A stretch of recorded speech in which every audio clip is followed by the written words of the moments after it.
Want to change the world? Start off by making your bed. If you make your bed every morning, you will have accomplished the first task of the day.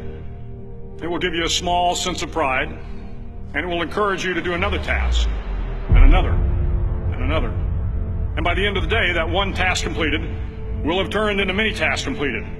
Making your bed will also reinforce the fact that the little things in life matter. If you can't do the little things right, you'll never be able to do the big things right. And if by chance you have a miserable day, you will come home to a bed that is made, that you made. And a made bed gives you encouragement that tomorrow will be better. To pass SEAL training, there are a series of long swims that must be completed. One is the night swim. Before the swim, the instructors joyfully brief the students on all the species of sharks that inhabit the waters off San Clemente. They assure you, however, that no student has ever been eaten by a shark, at least not that they can remember. But you are also taught that if a shark begins to circle your position, stand your ground. Do not swim away. Do not act afraid. And if the shark, hungry for a midnight snack, darts towards you, then summons up all your strength and punch him in the snout, and he will turn and swim away. There are a lot of sharks in the world. If you hope to complete the swim, you will have to deal with them. So if you want to change the world, don't back down from the sharks. Over a few weeks of difficult training, my SEAL class, which started with 150 men, was down to just 42. There were now 6 boat crews of 7 men each. I was in the boat with the tall guys, but the best boat crew we had was made up of the little guys, the Munchkin crew, we called them. No one was over 5'5". The Munchkin boat crew had 1 American Indian, 1 African American, 1 Polish American, 1 Greek American, 1 Italian American, and 2 tough kids from the Midwest. They out-paddled, outran, and outswam all the other boat crews.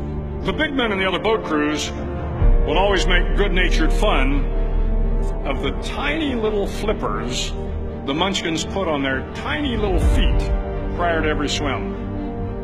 But somehow these little guys from every corner of the nation and the world always had the last laugh, swimming faster than everyone and reaching the shore long before the rest of us. SEAL training was a great equalizer. Nothing mattered but your will to succeed, not your color, not your ethnic background, not your education, not your social status. If you want to change the world, measure a person by the size of their heart, not by the size of their flippers. The 9th week of training is referred to as Hell Week.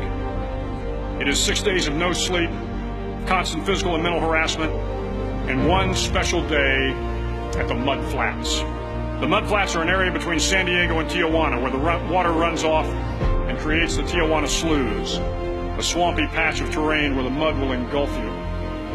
It is on Wednesday of Hell Week that you paddle down to the Mud Flats and spend the next 15 hours trying to survive the freezing cold, the howling wind, and the incessant pressure to quit from the instructors.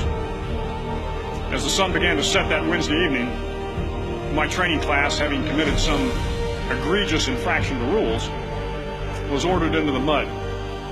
The mud consumed each man till there was nothing visible but our heads. The instructors told us we could leave the mud if only 5 men would quit. Only 5 men, just 5 men, and we could get out of the oppressive cold. Looking around the mud flat, it was apparent that some students were about to give up. It was still over 8 hours till the sun came up. 8 more hours of bone-chilling cold. The chattering teeth and the shivering moans of the trainees were so loud, it was hard to hear anything. And then one voice began to echo through the night. One voice raised in song. The song was terribly out of tune, but sung with great enthusiasm. One voice became 2, and 2 became 3, and before long, everyone in the class was singing. The instructors threatened us with more time in the mud if we kept up the singing, but the singing persisted, and somehow the mud seemed a little warmer, and the wind a little tamer, and the dawn not so far away. If I have learned anything in my time traveling the world, it is the power of hope. The power of one person, a Washington, a Lincoln, King, Mandela, and even a young girl from Pakistan, Malala. One person can change the world by giving people hope. So if you want to change the world, start each day with a task completed. Find someone to help you through life. Respect everyone. Know that life is not fair and that you will fail often.